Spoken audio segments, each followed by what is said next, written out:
मैं जवान दिलों के धड़कनों का ख्वाब लिखता हूँ मरे को मारने के लिए कभी अत्याचार नहीं लिखता। मैं भारत में हिंदुत्व की लहर है, राम राज्य है, आरजेडी का झंडा ढोने वाला जिसका चप्पल फटा पड़ा है। क्रूर तानाशाही अत्याचार बढ़ जाए तो सोई हुई जनता की जमीर जाग जाती है। विकट परिस्थितियों में, संकट की घड़ियों में कुंभकर्ण जैसों की नींद भाग जाती है। नमस्कार, मैं हूं अर्पित कुमार और आप देख रहे हैं अर्पित का रिपोर्ट। अभी हमारे साथ गोपालगंज के कवि, राष्ट्रवादी कवि बाला बिहारी जी है। आइए हम इनसे जानते हैं। बहुत सारे कवि जो है, इन्होंने अपने कवि के माध्यम से इन्होंने बहुत सारे कुछ बोला है। सर, जिस प्रकार से आपका वायरल हो रही है कवि जो मतलब कविताएं जो है राम मंदिर को लेकर, एक दो इस पर भी चाहते हैं। देखिए, कई सारी कविताएं देश हित में वायरल हुई हैं और बचपन से ही देश हित, राष्ट्र हित और समाज हित में हम कविता लिखने का कार्य किए हैं। अपने देश को, समाज को और देश के युवाओं को अपने कविता के माध्यम से जागरूक करने का कार्य किए हैं और देश के प्रति कैसे ईमानदार वफादार रहा जाता है और अपने देश और मातृभूमि से कैसे प्रेम किया जाता है, अपने कविता के माध्यम से समय समय पर हम बताते रहे हैं। और मैंने कभी लिखा था कि क्रूर तानाशाही अत्याचार बढ़ जाए तो सोई हुई जनता की जमीर जाग जाती है। विकट परिस्थितियों में, संकट की घड़ियों में कुंभकर्ण जैसों की नींद भाग जाती है और खुद के ईमान और देश के ईमान खातिर गूंगे की भी जुबान जाग जाती है और धर्म संस्कृति की पहचान डूबने लगे तो हर देशवासी की स्वाभिमान जाग जाती है।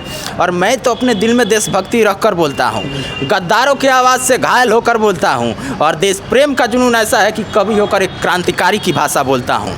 मैं जवान दिलों के धड़कनों का ख्वाब लिखता हूँ, जालिमों का, मक्कारों का सटीक जवाब लिखता हूँ और संविधान का लिबास ओढ़कर जो करते हैं विश्वासघात, उन काले अंग्रेजों के लिए इनकलाब लिखता हूँ। मैं अपनी लेखनी से खुशियों का बहार लिखता हूँ, सुखी धरती के खुशहाली खातिर जलधार लिखता हूँ। मैं नफरत नहीं लिखता किसी को तोड़ने खातिर, मैं दिल को दिल से जोड़ने के खातिर प्यार लिखता हूँ।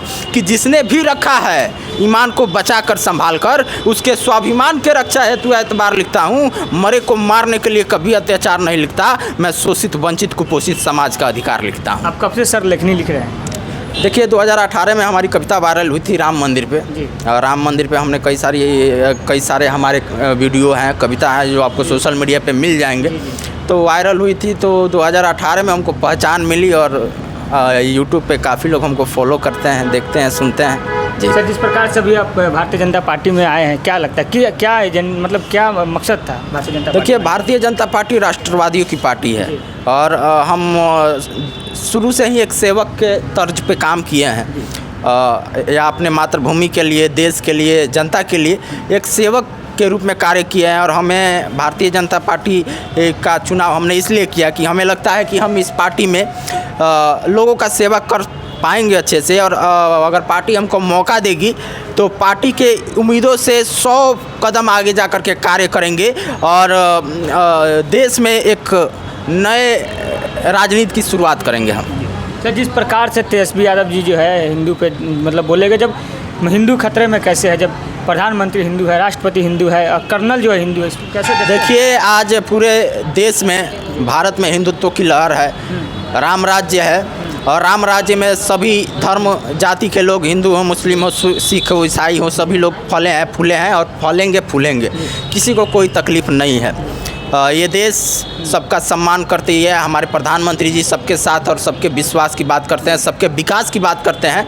तो ये तुष्टीकरण की राजनीति करना, ये कांग्रेस की, लालू एंड फैमिली की ये शुरू से ही नीति रही है। ये लोग अगला पिछड़ा के नाम पे राजनीति करके सिर्फ और सिर्फ अपने और अपने परिवार का भला किए हैं और अपने परिवार को बढ़ाने का कार्य किए हैं। आरजेडी का झंडा ढोने वाला जिसका चप्पल फटा पड़ा है, उसको आरजेडी ने टिकट दिया है क्या? नहीं दिया है। अपने परिवार के लोगों को टिकट दिए हैं माननीय लालू यादव जी, अपने बेटी को टिकट दिए हैं, अपने बेटों को टिकट दिए हैं, अपने बेटा और बेटी को बढ़ाने का कार्य कर रहे हैं। आरजेडी का किसी कार्यकर्ता को बढ़ाने का कार्य नहीं कर रहे हैं। जो इस धूप में आरजेडी का झंडा लेके घूम रहा है और जिसको 2 वक्त की रोटी के लिए सोचना पड़ रहा है, उसको बढ़ाने का कार्य नहीं करते हैं ये लोग।